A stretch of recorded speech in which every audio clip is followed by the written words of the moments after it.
Welcome to episode 105 of the Whatnauts review show, where every week we pick a story and we talk about it. This could be a movie, TV series, anime, manga, comic book, audio drama, all kinds of entertainment. We watch it, read it, listen to it, and then we come back here and we discuss it. My name is Melissa Wilkinson, and I am joined, as always, by Kyle Springer. Hello, that's Hi, me. Kyle. How are you? I'm doing pretty good. How are you today? Doing all right. I woke up this morning on the wrong side of the bed. Oh, I don't dear. know why. I was just very groggy, very grumpy. Just was like, I don't feel good. I don't want to do anything.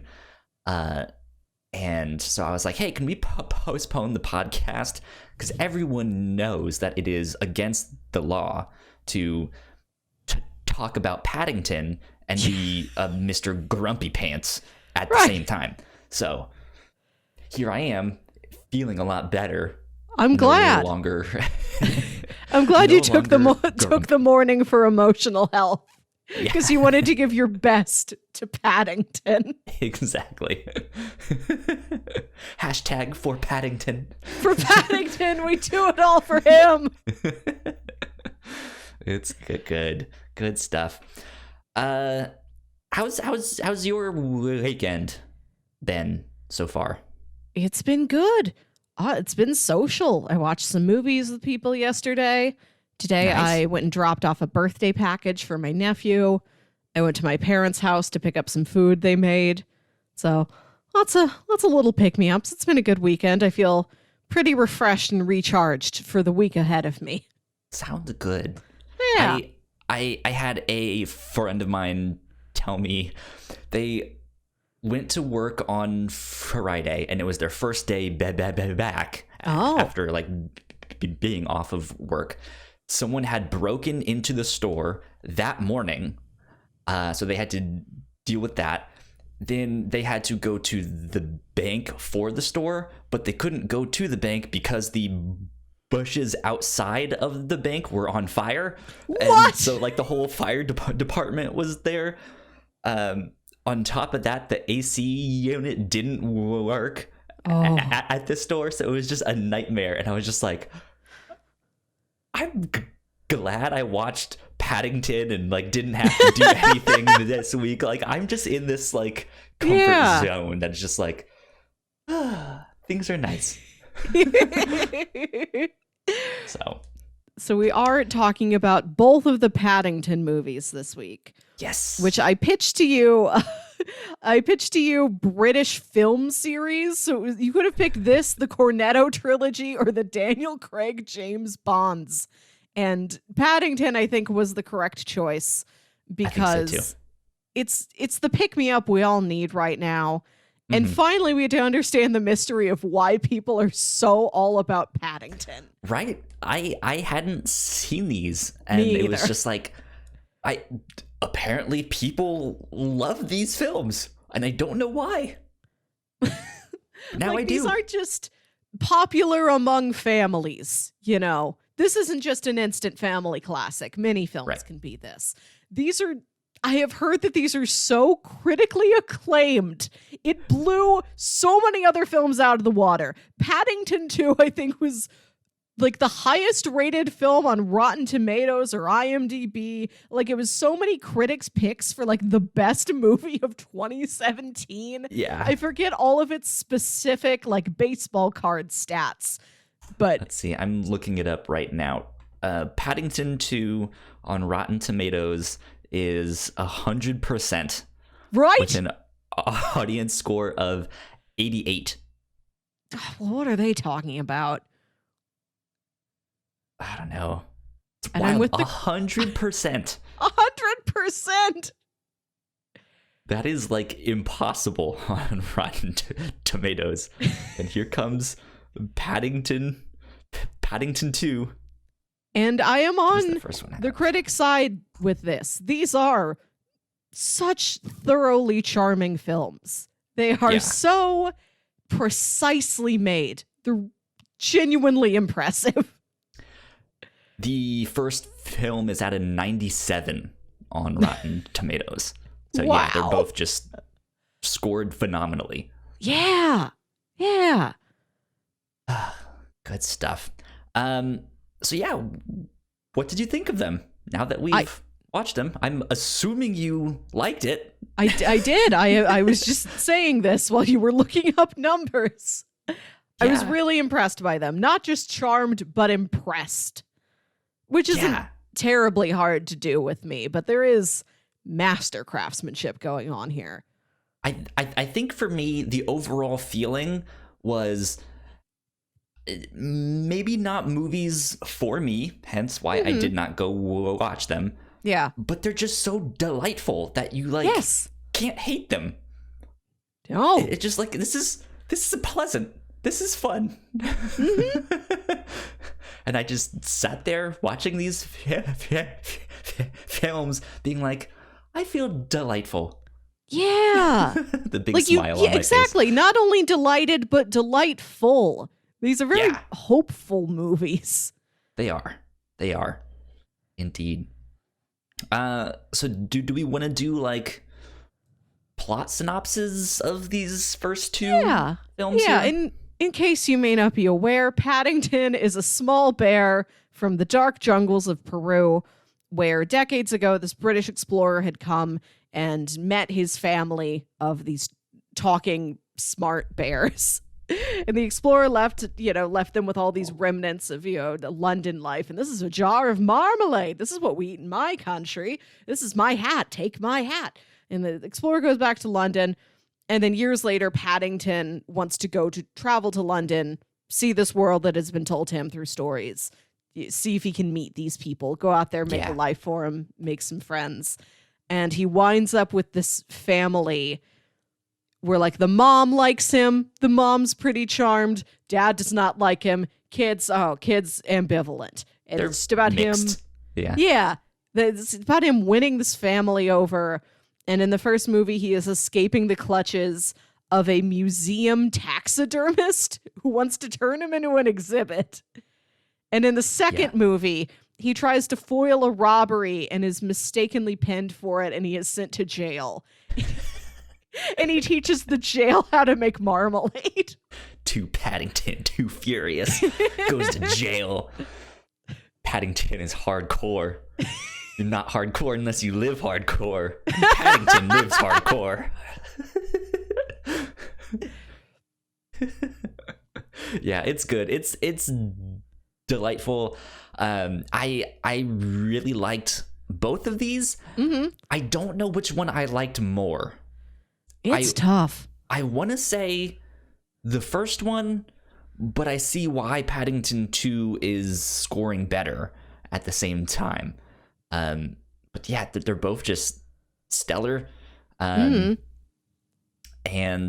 yeah, they're fun. They're family friendly. So you can watch this with whoever, whenever. Yeah. And there's just a lot to look at. There's a lot visually to look at in these films. There's never a dull moment. Something is always happening. I thought they were pretty fast paced. Just nonstop. Let's go. Not in a way that was like it felt rushed, but it felt tightly knit and tightly put together. That it was just like it's an hour and a half long, and that felt right. Like that was just the perfect time. So. And these movies have got some of the best comedic timing I have ever seen. They do. They have some good jokes. That was like it. So Wikipedia describes this as a live action animated comedy, and I can see that. I don't know if I would necessarily stand behind. Well, that's the thing. It is a comedic film. It is not a purely comedic film, if that makes sense. But it has a lot of good jokes that just make you laugh. And it's just like, this is funny. This is silly. Exactly. It is silly. Like he always tries his best. He's got nothing but like pure intentions, good hard work ethic. Yeah. Yes, very polite. He just haplessly messes up everything. Like, he just knocks stuff over by mistake. He's always like the initiator of some wild Rube Goldberg of every item in the room around him that just tears the place apart. Yeah. And he doesn't mean to, and he's just like, oh bother, this is not good. He's like trying to figure it out, but he's just making it worse and worse. So good stuff. Do you want to get into housekeeping and then go on to spoilers and stuff like that? Cool. Keep a nice little house. Exactly. If you guys did not know, we have multiple podcasts here at the Whatnauts. You guys can get more information on our website, thewhatnauts.com, or your favorite podcasting platform of choice. Just type in the Whatnauts and all of our shows will be right there. If you like what we do, patreon.com/thewhatnauts is where you can support us. We have some exclusive content. You can get stuff early. And we also would like to give a big shout out to our Patreon supporters at the $5 tier. So thank you, Sam, for helping us out and keeping the mics on. Thank you. Yeah, we appreciate it. I do want to give a shout out to Crossplay this past week. I have not edited the podcast yet, but we had a guest on the show, one Corey Cudney. If you guys know of the kind of if you guys know of Kind of Funny, he is a community member, and if you've looked up one of their GIFs on Twitter, he's usually the one that made them. So it's good. Job. It was fun. Yeah. So go check that out when you guys can. But that being said, I think that is housekeeping. We should dive into spoilers. Come on, spoiler graphic. There we go. My computer is chugging along, man. I'm working on buying up parts for a new PC. So hopefully in the next month or so, I will have one finally put together. That'd be nice. Yeah, that would be, and hopefully it won't chug as much as this one does. But fingers crossed until then that everything works. So, cool. We are in spoiler territory. What stood out to you first? Was there something you weren't expecting? Because that's the thing. Like, you and I were expecting these to be good movies and be like, okay, what's all the hubbub about? But was there something about it that you were not expecting? I really like the style of these two movies, and that it has a lot of interesting things it picks for certain scenes. It's got a lot of little tricks up its sleeve. Sure. Like, it doesn't rely on one single thing over and over again, but it also doesn't feel choppy in any way. Like, the first movie starts with this little, like, 3:4 aspect ratio black and white screen, like this little box in the middle of the larger screen, and you're watching like an old film reel from that British explorer who went out Peru. Right. And like, they've got the whole thing set up like it's this early 20th century explorer. Like, that's the aesthetic of the thing. If you do the math, this happened in like 1972.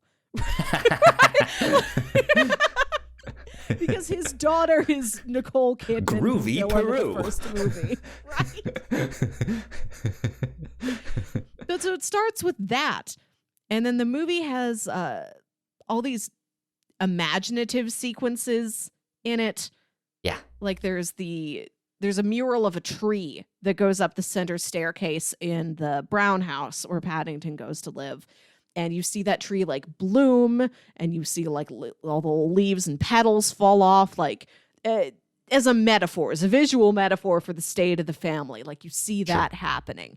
You see Paddington imagine, when he's stuck in prison, he imagines he's back in Peru. When he wants to get that pop-up book for Aunt Lucy, he imagines that he's in a pop-up book. Like, there's a lot of, there's the dollhouse bit in the first movie that I really liked, Like they put Paddington up in the attic when this family agrees, we'll just take you home for the night because you don't have anywhere else to stay. But tomorrow we want you to go find, a real house.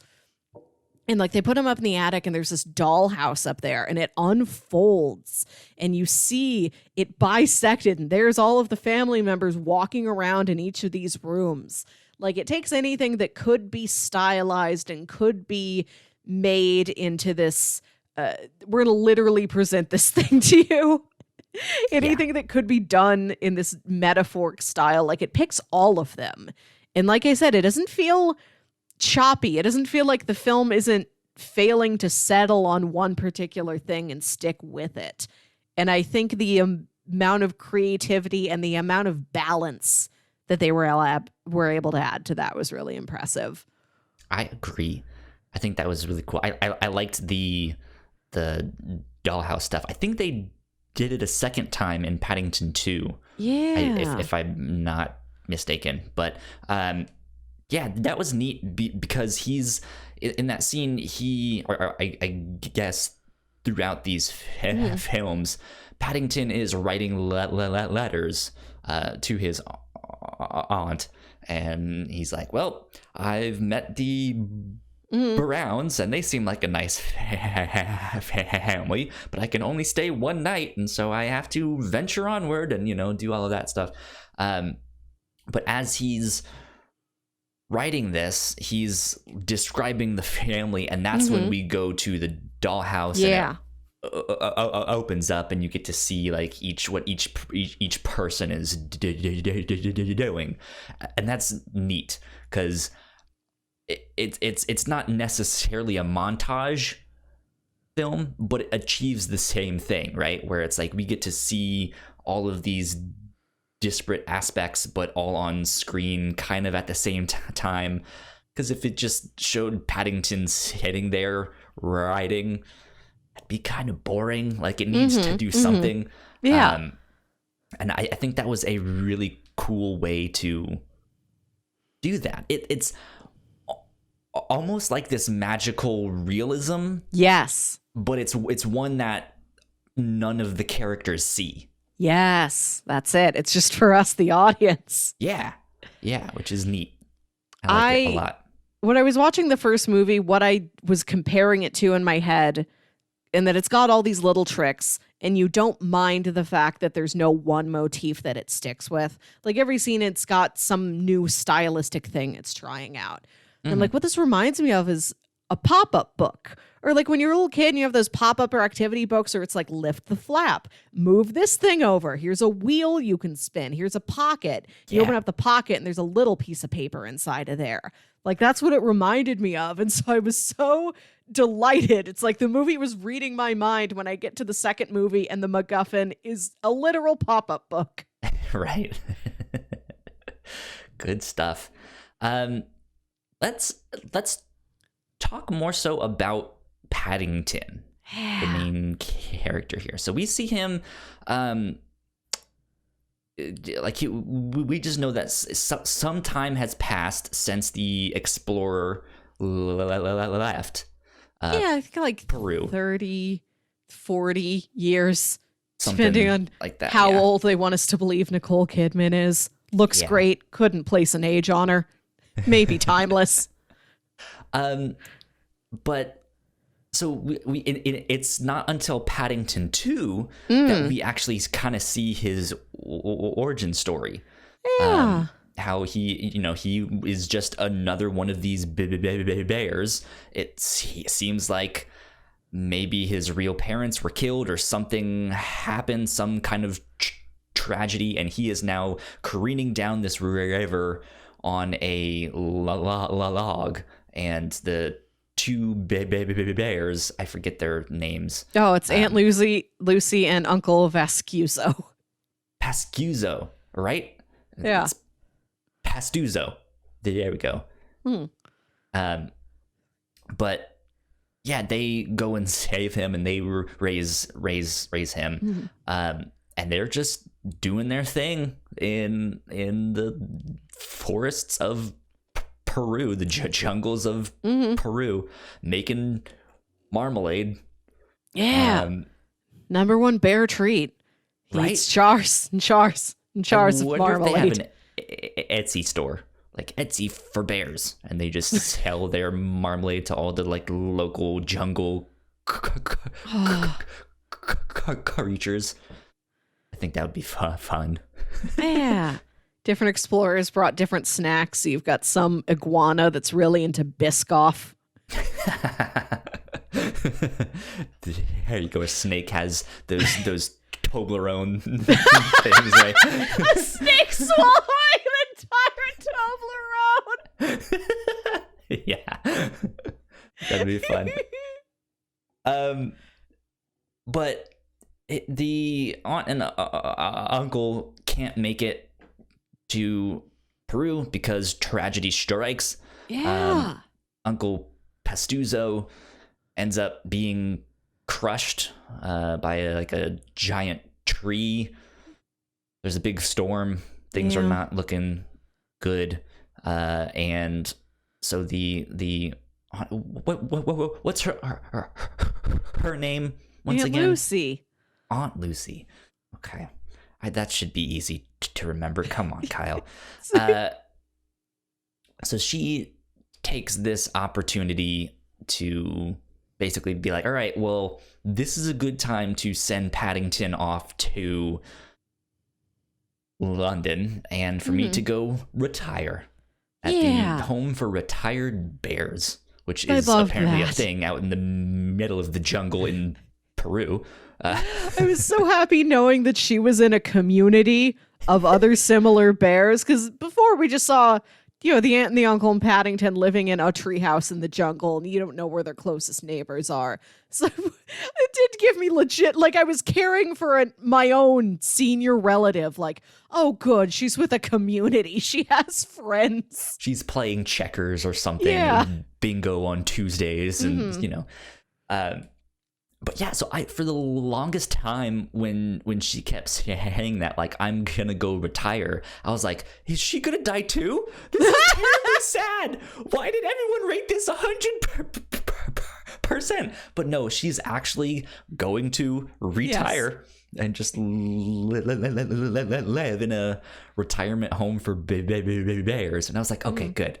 This is nice. And I liked that they didn't hit on the uncle's death too hard. It's not like when Littlefoot's parents die in the beginning of Land Before Time. Yeah. I forgot what it was. I'm like, the oldest story. The one thing that I did know. The one name like, I can remember. The dinosaurs, the tree stars.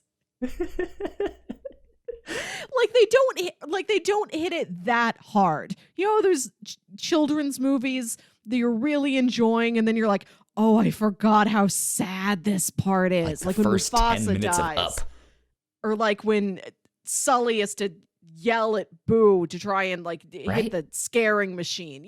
These things. I like that they hit it. They touched on it just lightly enough that it didn't make it a weird sticking point in the movie. Like they gave it proper emotional weight, but they didn't try and make that the emotional linchpin of the entire movie. They saved all of that for. He's not Paddington's Uncle Ben. Yes, exactly. Where everything he does is for Uncle Ben. It's like, I will do this for Uncle Ben. Like it's very sad, but they don't make it. And now a tragedy. Welcome to the part in Up where she dies. It's not that. It's lighter than that. But it doesn't feel inappropriately light. And the movie chooses to place its emotional weight on heartwarming things, the sweet, supportive, welcoming things instead of the sad thing. Yeah.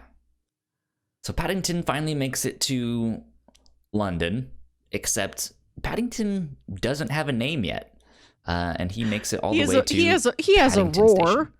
Yeah, he has a name in his bear language. I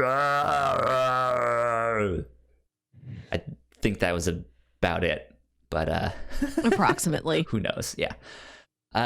So they end up naming him Paddington because that is the station that he's at there. He's at Paddington Station, and they're just like, it's perfect. Paddington. It's like, Paddington, I quite like that. Yes. Oh, let's talk about this family. Like, this is classic, stern, by the book business dad. Like, surly with her headphones on, teenage daughter. Just sort of rascally boy.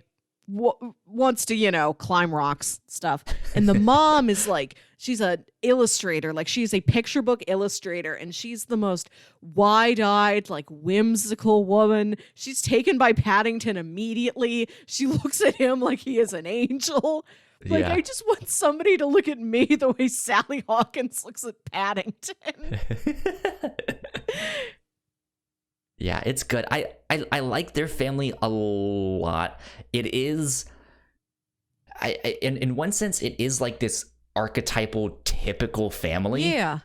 But at the same time, I feel like they're so eccentric in their own way. Like, it's not, it's like, well, I can see how you could like just quickly describe them as the archetypal family, but they're not really. Right. Like they seem like these basic building blocks, but they put these twists on them. Like, I love that the daughter, you see her with her headphones on all the time, and you learn that she's learning to speak Chinese because she wants to go into international business and travel. So it's like, oh, she's not listening to rock music or some other standard teen thing that a movie would put in. She's listening to language learning tapes. Yeah.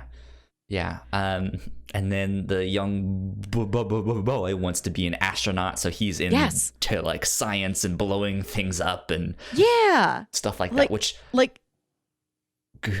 like that he kind of wants to like, quote unquote, like break things and like get things messy for a purpose. He's like, I want to be an astronaut, so I want to like learn how to do science experiments and like put myself through these physical tests. And he's like, they've got the dad and the son and the mom and the daughter mostly foiled against each other. Within the family, you've kind of got those main foil pairs. And the dad is also like very cautious. It's like, don't touch anything, don't do that. That's dangerous, because he is an insurance risk analyst for his job. Like, there's literally his job to know the percentage of, well, if you climb that tree, this is the percentage of you falling down and breaking something. So I like that both of them, they're not just a rascal and a stick in the mud. Like, both of them are that for really specific, understandable reasons. Yeah. Career reasons. And it oddly works to just make this like misfit family. Of course, the other family member that we haven't mentioned yet is the like grandma person. I don't know if she's actually. I think they describe her as just a relative. Like, I think her relation to the family and like what side of the family she's from is kind of amorphous. They did kind of go, let's see, what is her name? Mrs. Bird. Yeah. So they did kind of go into her backstory, and I kind of remember it being related to the family somehow. But yeah, it's more just like, oh, that's a relative. Yes. Of us, but she's kind of like the housekeeper. Well, but then she's also the like surly, feisty one. That will out drink you and will like go on spy missions and stuff like that. I think she was secretly my favorite character. She's great. Yeah. It was great. There's one scene with her where the family is trying to sneak into the museum, and her mission is to distract the security guard. And so she pulls the like old lady stunt. We're like, well, won't you help a frail old lady like me? And once she's inside, she almost turns immediately and goes, so you have any alcohol? And it's just like, let's start drinking. Yes. And the guy is sitting there like, oh no, I can't, I'm on the job. And she says something back and he goes, oh, fighting words, huh? I see how it is. And then eventually they start drinking and she just of course she does. Him. Yeah, it's wonderful. I'm like, this is delightful. I like this. The family's great. Their neighbors are great. Peter Capaldi. He's so. I wish phenomenal. There was a little bit. He's kind of one note as a character. I guess in the first movie he gets 2 whole notes to play. He's just the local curmudgeon. Wants everything proper. Wants everything around him to be quiet and normal. He's the neighborhood watch. Yeah, does not like Paddington, believes Paddington will only bring chaos once I'm out of there. And then he falls for Nicole Kidman when she shows up, trying to use him to get to the family to get to this bear. Yeah, it's wild. So let me ask you this. Mm-hmm. Which movie did you like more? Oh. Because I don't know if I can decide which one I liked more. And it kind of revolves around some of the things you just mentioned. Mm-hmm. I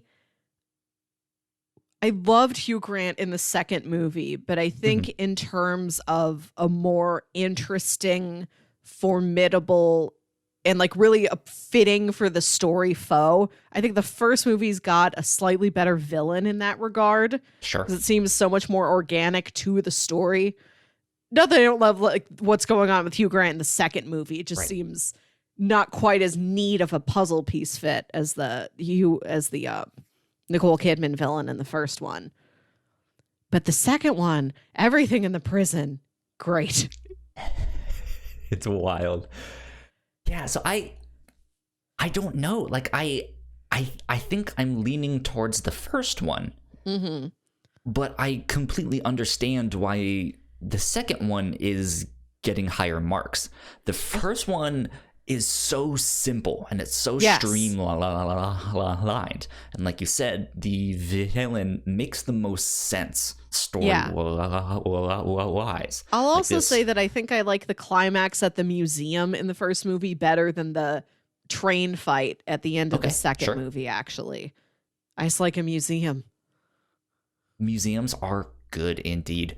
But yeah, film number one, the plot is just so tight and it's there. But compared to the second movie, the first movie is very empty. You don't see any of the neighbors except for Peter Capaldi's character. True. You don't see anyone else on the streets really, except for that one scene when he first gets to Paddington Station, and he's like, "Hey, can you guys take me home?" And they're just walking by, they're non-people, if that makes sense. Yes, yeah. And then Paddington 2 flips that, and you get to see the neighbors, you get to see the news, the woman who works at the newsstand. You get to see so much of the world around Paddington, and I like that a lot, but it was right on the edge of this is almost too much. I don't need to see the woman who works at the newsstand, because the only purpose of having her there was so that they could make one joke down the road. It was just like that. Okay, I can. I liked it. I liked how the second movie really made the setting and all of the supporting characters in the setting way more vibrant. You see Paddington go about his day. He's going to go visit Jim Broadbent at the antique shop. Jim Broadbent, always a delight to see. He's great in these. And you see Paddington go through this routine he's developed of the day where he hops on the back of this woman's bike and he brings her a sandwich. This is the trade. I bring you breakfast. You take me to the bus stop or whatever. He greets all of these neighbors. He's got these exchanges with all of them. He hops on the back of a garbage truck and he's helping the garbage men quiz for some test he's going to take. Yeah. And then later you see that when Paddington is in jail, like everybody's lives have fallen apart. Like the woman on the bicycle is crabby because she doesn't have any breakfast. Right. Yeah. Like I like the inclusion of that because the world is so much more filled out. I am always a fan of world building and stuff like that, and they have that one character who always forgets his keys. And every morning he's just like, did you forget your keys? And he's just like, my keys. I like stuff like that. I just think it was at 11. Like if there was a balance between the two, two, maybe more at like a 7 or 8 there, right? Where like if the first movie, if I had met 2 or 3 more neighbors, I think that would have helped out a ton. And then in the second one, you meet 2 or 3 more neighbors. That'd be sweet because you're just slowly building on this. But it's tough because each one does things so well. It's just like I like what they're doing with this world now. It's maybe a little much, but it's good. I like it, but that one was so simple and it just made so much sense. Of like, okay, that makes sense because she's related to the original explorer and stuff. So I'm stuck. Well, nobody's making you decide, Kyle.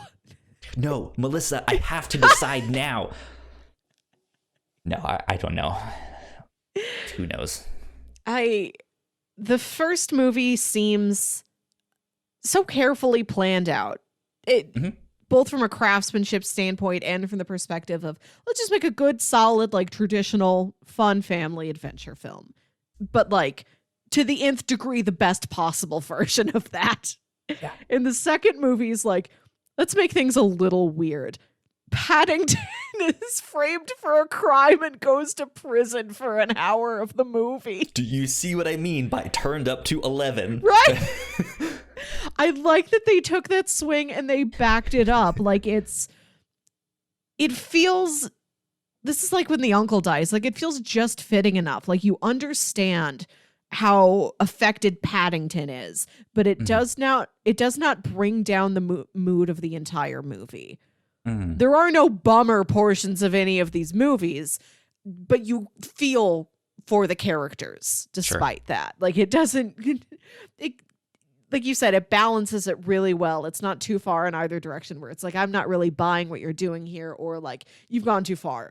Now I'm too sad, which is a danger many a film can run into. Well, now the sad part's too sad, and I'm less inclined to watch this movie again. Yeah, well, hopefully in Paddington 3, he'll be on trial for tax evasion or something, that in Paddington 3, maybe he is selling marmalade on Etsy and he's not paying taxes. Goes to jail again. Paddington 3, he goes on the Great British Bake Off. Right. All marmalade-based desserts. Oh, God. No, so let's talk about the jail scene. Yeah. Because that, I think, is maybe the most over the top that Paddington 2 is, of just everything that is happening there is bananas. It is so wild. But it is still just like that, like, harmless mischief. Yeah. That, like, unintentional mischief where Paddington accidentally puts in a red thing with all the white and black stuff, so everything turns pink. Yes, just like, of course this would happen. For the rest of the movie, everybody's uniforms are pink and black stripes. This beautiful pastel Grand Budapest pink. Yeah, it oddly reminded me of just like hints of course, I'm blanking on his name right now. Did Moonrise... Wes Anderson, which is why I just referenced Grand Budapest Hotel, yeah. Right, yeah. I was like, it's not Wes Craven. That's someone else. That's very different, yes. Yeah. But like it had I would love of to that. see Wes Anderson scream, though. Wouldn't that be funny? That'd be great. But no, like everything from the like the pink outfits to the dollhouse motif that we see is very Wes Anderson. But like I wouldn't say that this is a knockoff of a Wes Anderson film or stuff like that. It's just like, oh, okay, that kind of reminds me of his stuff. Yeah, it feels like a fitting contemporary to him. Mm-hmm. Yeah. A good homage. And I think it's got a very British style to it. Like when like Paddington's narrate, like when he's reading a letter and like he's talking about all these little bits about everyone in the family's lives, all these facts about them, like, oh, Mr. Brown was passed over for a promotion, and it cuts to like the scene of him at the office expecting to get this promotion. Like that all reminded me of Hitchhiker's Guide to the Galaxy. Sure. And like all the little footnotes and everything that's in there, or like Good Omens, that is a book of more literal footnotes. I think I've read more comedic footnotes in British literature than in any other kind of literature. Like this movie seemed to be a great visualization of that literary tradition of comedic footnote about a side joke. Yeah. I think also one of my favorite jokes is the security guard at the museum, and who is, or at the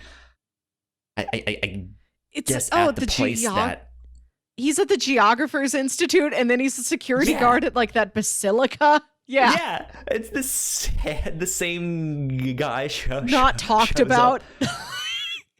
It's wild. And like the joke of him like being attracted to these people isn't even that funny. What's funny is that he shows up. Right. Like and he has so this thing. Self-assured. He is absolutely certain he's supposed to be wherever it is he's supposed to be. So it's really funny where he just shows up out of nowhere in the second movie. You're like, is this the same character, or did they just use the same actor again and gave him all the same styling and affectation?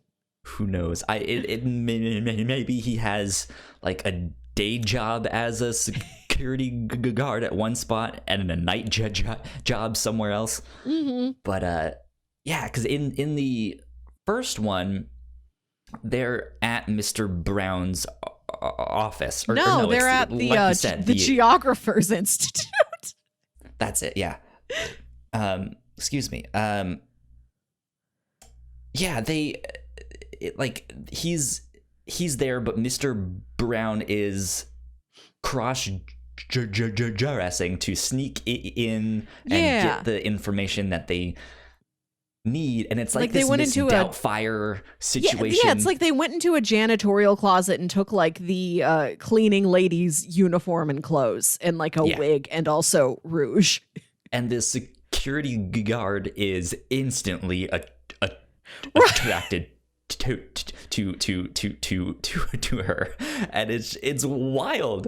And it's just like, this is weird and awkward, but sure, like I get the like comedy. That feels like such an old joke too. Like that feels like something we would see in a movie from when we were kids. Like this joke feels 25 years old, but this seemed like the smoothest version of it I've ever seen. Yeah, but it becomes so much better when you see him again in that second movie in a different location. It's just like, and he's also no. And it's Hugh Grant who's disguised as a nun. And Stop he's also that like sexy nun. Yeah, that strikingly attractive nun. Like this man's type is very specifically a man in a disguise as a woman. Like not this is my presentation. This is how I express myself. Like, no, I am in a disguise. This is for a plot. It's so good. So funny. I think that was one of my favorite jokes in the whole thing. I'm just like, when he shows up that second time, it's just like, oh my God. And I've never seen a security guard just walking around like drinking a ceramic cup of coffee. Good stuff. Good stuff. We kind of went away from the jailhouse stuff. Did you have anything else that you wanted to say about the jail stuff? I love that little cast of characters. None of them get more, except for Knuckles McGinty, a breakout star. Like, as a character, Brendan Gleeson, been turning in excellent work for years. What outstanding casts they have in both of these movies. Yeah. Great stuff. But, like, except for Knuckles McGinty, none of these prison inmates get more than, like, a handful of lines. But all of them, like you get them very quickly. You get enough of them very quickly in the little bit that they show up. As much as you need, you get. Oh, they were all charming. I like how there's the guy, like, his name's like T-Bone. It's like a real classic prison name, who like utterly has it out for Paddington. And then once the cooking is introduced, like, oh, you convinced Cook to make a different food? We don't have to eat gruel anymore? You've won us all over. Like, all it takes is some sandwiches, and then everybody's on his side. Right? So, I mean, that's kind of how prison works, right? You start giving the people what they want, and they all start listening to you, right? That's what TV has taught me. Yeah. It's good stuff. It's fun. I think my favorite part of that was when they're in visitation and Paddington is introducing them all to his family, and they just keep popping up like, oh, hey, I'm this guy, I'm this guy, I'm this guy, I'm that guy, I'm this guy. I love that. I like how they all fill the frame of like the little box, like the little phone booth box that he's in, and they all stay there. Like, each one of them is like in a pose. Yeah. Mr. Brown, like, he tries to like turn the microphone off. He turns to his wife. He's like, I don't know why we're listening to all of these people. And then Knuckles McGinty's like, you've just turned the light off. You did not turn the microphone off. You would know it because it's a little button labeled microphone. It was so great. It's good stuff. I think the weird thing for me is the scene when they do the song and dance. That was the weird thing. At the very end? Yeah. I was just like... anything that happens in a credits scene is... You can go wild in a credits scene. I mean, if that was within the actual movie, maybe I would have thought differently. But as a post-credits, where you get to see Phoenix Buchanan... Phoenix Buchanan in these sparkly outfits, like he's won over the prison as well. I think both of these movies also had very fitting ends to their villains. Like, I'm glad that Nicole Kidman did not die. Like, she didn't fall completely off the roof of the museum and die. Instead, they're like, well, you were always upset that your father didn't insist on going back to Peru and getting a bear as a specimen. And so when he was kicked out of being a real explorer and scientist, all he ever did was open a petting zoo. Your punishment for your crimes is that you now have to do community service cleaning up the petting zoo. Perfect. Much more fitting than, her just dying. Much more palatable to show to like a little kid. This is also why I was happy that Uncle's death wasn't too heavily pressed. I'm like, this is glossed over just enough that I could show this to like my 3-year-old niece and she'd feel fine about it. Yeah, exactly. And I like that the second movie is aware, like, Phoenix Buchanan, bad guy, but charming guy, like, to you, the audience. Absolutely. So we're not going to completely devastate his life because we know he's been winning enough that you would not want to see that for him. It's like, okay, he's in prison, but he's still continuing to act in prison. Perfect. Right. Exactly what I wanted. Yeah. Let's see. I was about to transition to something, and my mind just went blank. That I wanted to ask you. I had a question. Oh, I have a question. Okay, go for it. What sandwich would you keep under your hat? Oh man, good stuff. I don't think I would do anything with a jelly. Yeah. Because, I mean, you've seen, like, squished sandwiches, and the bread has gotten soggy because of the jelly and stuff like that. I could maybe see, like, a peanut butter sandwich. Mm-hmm. Something like that. I don't think meat would work out too well, right? I just have the ham sandwich inside here. But this is imaginary, so you can go for whatever sandwich you would want. Like, I'm thinking about having like a nice, like a breakfast sandwich. What if I always had an egg McMuffin? Ooh, yeah, that sounds good. What about Nutella and Fluffernutter? Ooh, nice. Yeah, that'd be a good one. That's so much sugar. That would give you a lot of energy to run away from an enemy. I mean, so is marmalade. Yeah. Did you see all the sugar that they put in? Yeah, heck. I wish I had marmalade now. I've actually never had marmalade. I don't know exactly what it is. What's the difference between that and, like, jelly? I think the thing about marmalade is that it has little candied bits of orange peel in it. Okay. And it's, like, slightly tart. Like, it's not quite as sweet as a jelly is. There's that much sugar in it, probably, but, like, the oranges are more tart in it, too. I gotcha. I think I've only had it in, like, those little packets that they have on the table at, like, a diner for you to put on toast. Gotcha. Yeah. I don't think I've had it out of a proper English jar, but I should. Next time you're at a cafe and they have orange marmalade, do it. #for Paddington. For Paddington. No, so the thing that I wanted to ask you about and talk with you about, I think the transition from the first movie to the second one, like the kids are now aged a little bit older and all that stuff. I thought that was fantastic. Like, we see them grow. But looking ahead, there's supposedly a third Paddington movie in the works. I don't know how far along they are now. But what would you want to be the next kind of time period that we see Paddington in? Okay.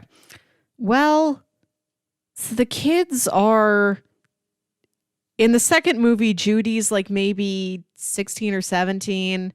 Jonathan's 14, 15, something like that. Something like that. I would My say name is Jonathan, and I like 16. steam trains. That came out in 2017. I'd imagine by the time we get to Paddington 3, maybe the kids are off at university. Yeah. And maybe this is Paddington experiencing a kind of empty nest syndrome. Maybe he longs for... Maybe this is when he starts his own family. He finds a mate, gets some cubs.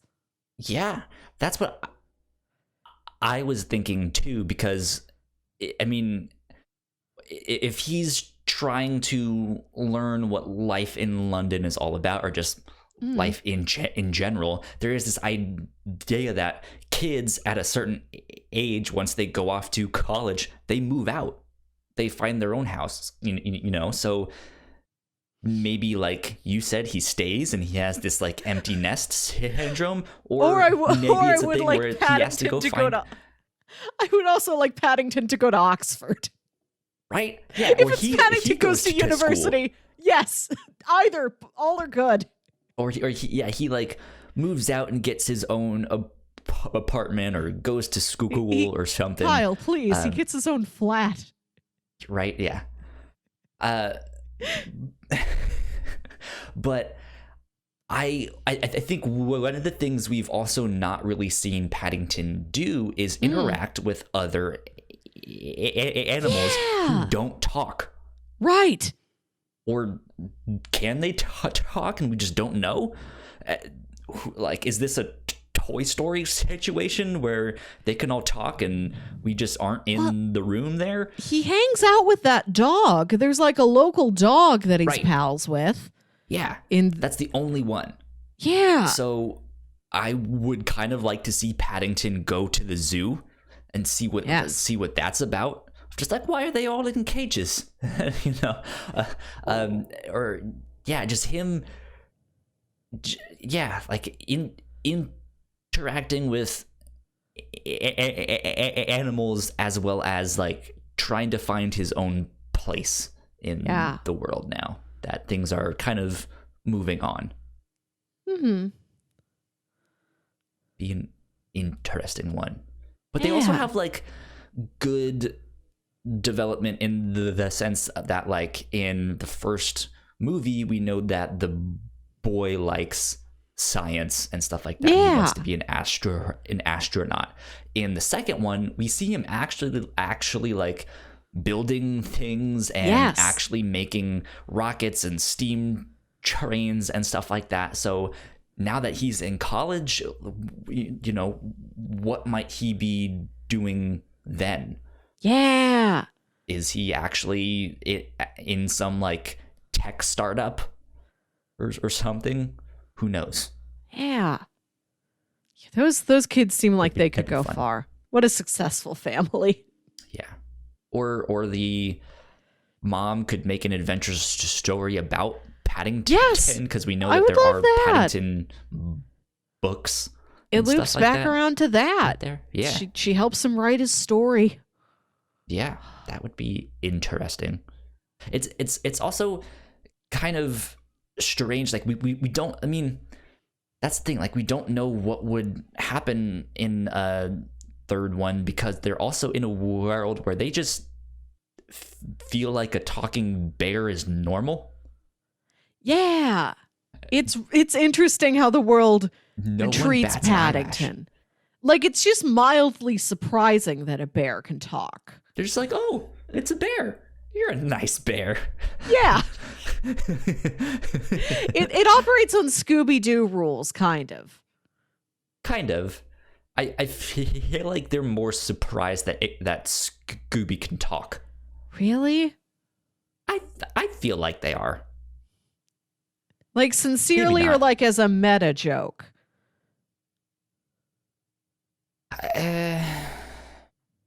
I guess more of a meta joke, but still just like a talking dog. Like what? Okay. I don't know. Mm-hmm. I don't know, but it's good. This is fun. These are good films. I hope they do make a third one, and I hope it gets rated 103% on Rotten Tomatoes. Just each one gets slightly better, right? It's 100, but now the zeros are smiley faces somehow. We allowed the algorithm to do that. Yeah. Kyle, can you think of any other beloved books from your childhood that you would like to see Paddingtonized, like brought to screen with like tremendous style, heart, craftsmanship, and like really blowing people out of the water? Like, I never knew this basic thing could be so good. I feel like we're about due for and now I'm gonna do the whole Mandela effect. The Berenstein Bears, is that it? Oh, yeah. Which was the right ones. We're about due for like a remake of that, or just like a new version. Berenstain Bears. I would love a Berenstain Bears that is acknowledging this Mandela effect of Berenstain versus Berenstein. That'd be and wild. Maybe it's like a little Into the Spider-Verse. Berenstein Bears have an existential crisis. Like they encounter other versions of themselves. Like, what if it was a movie about this family? Like, maybe it's about the parents, and like the parents wonder they look back on their past and they're like, oh, what if we made different choices? Like maybe like Papa Bear goes to a high school reunion and he reconnects with his old lab partner and he's like, I used to have the biggest crush on you. When I was in 10th grade, I thought I would marry you, not Mama Bear. And then isn't the Nicolas Cage movie Family Man like this, where suddenly he's in an alternate life, like, this is not my beautiful house, this is not my beautiful wife. I want this to happen to the Mon-Pa Berenstein, where they just go through the sliding doors of every other life they could have lived, and at the end they come back together like, no, we made the right choice, we belong together, we love brother and sister bear. I don't think any of them had names. Yeah. So I don't have another like book in mind, because I was also never really like into the Berenstain Bears. I'm from the universe where it was Berenstein. Bears. No, as I remember looking at the book and reading this as Berenstain, but my mom always said Berenstein, and I always just chalked that up to my universe, and you're not then. Well, I always just chalked it up to my mom saying Imposter. it wrong. Imposter. Like, oh, mom just keeps messing it up. Well, mom's kind enough to read a book to me, so I won't tell her she's wrong. Well, she knows how to read better than I do, so maybe she's right. Yeah, kind of that too. Maybe this is one of those things that isn't pronounced the way you think it's pronounced. Right. However, there is a series of video games that I think are due for some kind of like, let's bring them into another medium. Do you remember Freddy Fish? I was about to guess. Are you going to say Pajama Sam? Pajama Sam is right there. He's also in there too. Yeah. We need a Pajama Sam movie this good. Putt the car. All of those humongous games, which fun fact, actually, if I'm not mistaken, I don't know if it was for the first Paddington film or the second one, but there was a Paddington video game made by Humongous, which are the people that made those. Yeah, made those ones. So let me see if I can find it. Huge. Come on, computer. Control F. Yeah, a video game based on the film titled Paddington Adventures in London was released on the 11th of August 2015 for the Nintendo 3DS and was published by Humongous Entertainment. So, there you go. Full circle. We need a good, like, Freddy Fish, Spy Fox, Pajama Sam team up. Oh heck! Like those are our new unit, our new Avengers, our new Universal monsters. Where's the Humongous cinematic universe? That's what I want. That would be wonderful. I don't think I really have much else to say on the film, though. They're absolutely delightful. They're both an hour and a half. I think the second one is an hour and 40. But yeah, they're really short. They're tightly made and edited.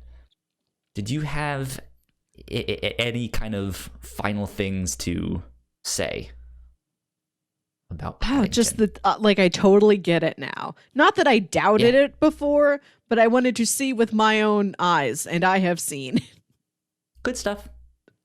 I understand the ways of Paddington. I speak his words. Good stuff. Recommendations? Did you have recommendations that you wanted to? We were talking earlier about how this feels akin to the works of Wes Anderson.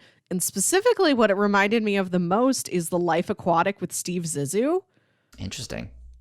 Especially because of the band. We didn't talk about how there's a band that runs throughout both of these movies. Like, you'll be hearing also just delightful. Yeah, like you'll be hearing the song, and it is this kind of I don't know how to describe it, but it sounds like they did take some sort of like a Latin influence a little bit, maybe for the music, being a Peruvian bear. But it's just like fun, upbeat band, and like you'd hear this music playing in the movie, and you think it's just this non-diegetic soundtrack that the movie's playing, and then it would pan over and there was a band, and like you'd see the band and they're playing on like the London street corner. You're like, okay, you would find a band there, and then the band is everywhere. Like in like 5 more scenes, it pans over and there's just a band there, like in their house. Yeah. And so I wanted to recommend Life Aquatic because it also has like a dollhouse feature to it. Like you see like the cross section of the submarine that they're in, dollhouse that. And when you look at it also has that kind of multimedia. We're going to play with different styles and different kind of imaginative metaphors for each scene depending on what we need. Like when it goes to the sea creatures, like they're all claymation, like really obviously like kind of cute cartoony claymation creatures. Yeah, so I think and with the band, like I was saying, that is a movie with like one specific type of soundtrack. It is this guy like playing a ukulele or something, or like an acoustic guitar and singing Portuguese covers of David Bowie songs. That's all of the music in the movie. I think for me, if I had to recommend something, it's the kind of delightful that really reminded me of Mary Poppins. Ah, yes. I have not seen the newer Mary Poppins film, but I think even just the original one, it's delightful. Yes. Like it's another good stick in the mud dad. Yeah. Kind of more whimsical mom. Something housekeeper. I did not want to recommend was Ted. Don't go watch that movie. I don't think anybody was planning on it as a double feature with Paddington, but you never know. That'd be funny. Yeah. Good stuff. Mm-hmm. This is fun. I am glad I picked this one. Yeah. It's your turn to pitch something to me. It is my turn. Let me pull up my notes here. I guess they're not notes. But I have 3 comic books that I wanted to pitch. Because while everyone is stuck at home, a lot of these comic book publishers have been like, hey, we're releasing a lot more books on Comixology Unlimited. Yeah. Stay at home. Here's stuff to read. Go check it out. So I was like, I'm just gonna go look on Comixology Unlimited and see what there is. Good timing. So the first thing I wanted to pitch, let's see here if I can open this one up. Book details. There we go. This one is called Black Hammer. And I wanted to read volumes 1 and 2. This is written by Jeff Lemire with art by Dane Ormston. And the summary says, once they were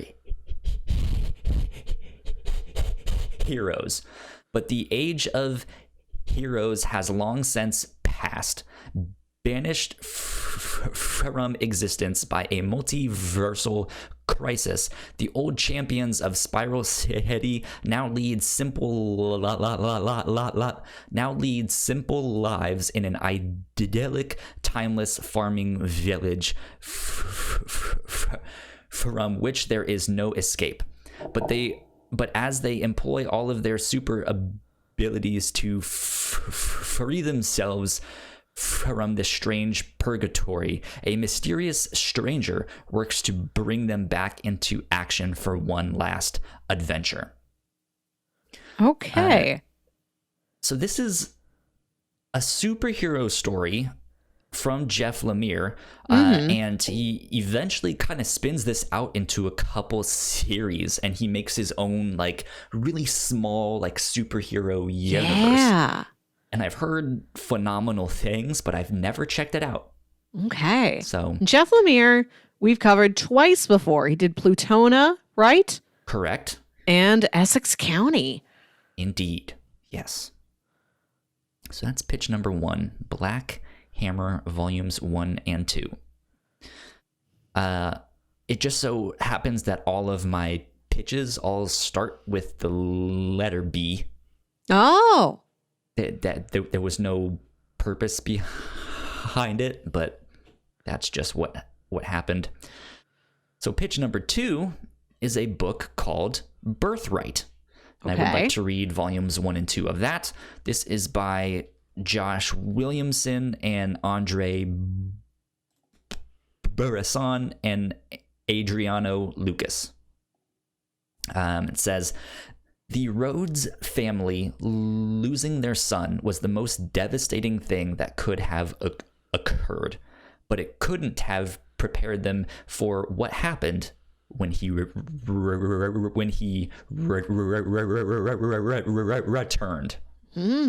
So they don't have much else on this summary, but from what I understand, this family loses their son, and for a long time they think he's dead. But it turns out he has been transported to this fantasy world. Ooh. And so it's kind of like Narnia in that sense, where he's in this like alternate thing. But I think he eventually makes his return, and is this like, I don't want to say Conan the Barbarian, Conan the Barbarian thing, but like maybe more of like a King Arthur. He comes back and he's like, I am your long lost son, the king of something, you know. That also happens in Narnia. You could have stuck with Narnia. True. I guess that happens in that one. It's been a long time since I've read those books. They are kings. So, yeah, they are. So that's pitch number 2, Birthright. More of like adventure fantasy stuff. And then the pitch number 3, why did it go back to that one? Let's see here. Book details. Here we go. Some more good old-fashioned superheroing here. This is Batwoman by Greg Rucka and J.H. Williams III. Let's see. Determined to continue serving others after her military career was cut short by bigotry, Kate Kane has taken up the identity of Batwoman, leading a one-woman war on Gotham City's evil underbelly. At the heart of her investigation is the religion of crime, a criminal cult led by a mad woman known only as Alice. Speaking in riddles and storybook rhymes, the Lewis Carroll-inspired Alice aims to transform Gotham into her twisted wonderland. But is everything she says truly mad? Underneath her deranged theatrics, she may hold the key to understanding Batwoman's past. And this is just one book. It collects Detective Comics issues 854 through 863. And there is also a never-before collected storyline called Cutter with guest artist Jock. Jock? So, yes, he just goes by Jock. Cool. Yeah, some good art there. So I've heard good things about this. We covered Stumptown a while back, and that is a book by Greg Rucka. Yeah. He likes to do crime-based stories, usually has like female characters as his main character, and he tends to write them very, very well. So nice. Pitch number 1, just to remind you, was Black Hammer. Pitch number 2 was Birthright, and pitch number 3, Batwoman. I want to go with Black Hammer because I've been really impressed by what we've read from Jeff Lemire. Plutona, I don't remember as well, but Essex County has weirdly stuck with me. There you go. Yeah. Good stuff. And this story seems like a blend of both of them with superheroes, but they live in an idyllic farm village. Sounds pleasant. Yeah. Yeah, I've heard good things with this, so I am excited to check it out. But yes. That is what we will do for this next week. Melissa, where can they find you on the interwebs? You can find me on Twitter and Instagram at Wilkywit. That's WILKYWIT. And you guys can find me at Yo Kyle Springer on Twitter and Instagram. If you guys want to stay up to date with our show, we are at the Whatnauts on Twitter. Go like, share, subscribe. Follow us on Twitch, twitch.tv/the Whatnauts. And I believe that is all. You will get out of here. This has been episode 105 of the Whatnauts review show. We will see you guys next week. Bye. Bye. Thank you so much for checking out our show. We hope you enjoyed it. Leave a comment down below and let us know what kind of sandwich you would keep in your hat. Would you keep a peanut butter and jelly, or like a ham and cheese, or a peanut butter and banana? Who knows? Leave a comment down below. And in the meantime, go subscribe to our channel right up here in that corner, and go watch one of our other videos right down there, because we got plenty more where that came from. But until next time, bye.